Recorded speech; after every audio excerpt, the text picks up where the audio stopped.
Ang sabi ng Diyos, kung hindi ka masasaktan, paano mo malalaman na manggagamot ako?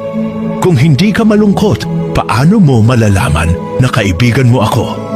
Kung hindi ka nawalan, paano mo malalaman na handa akong magpuno sa lahat?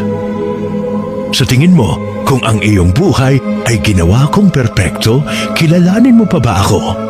Anak, minsan kailangang mabasag ang puso mo para makita mong ako lang ang tunay na buo.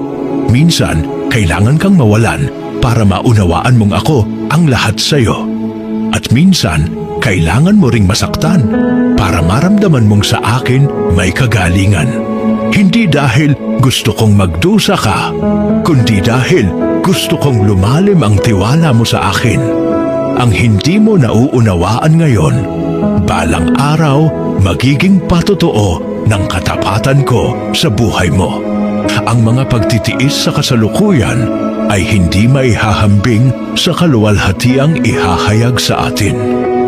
Sa bawat luha may layunin, sa bawat kawalan may kapalit, at sa bawat paghihirap may Diyos na hindi sumusuko sa iyo.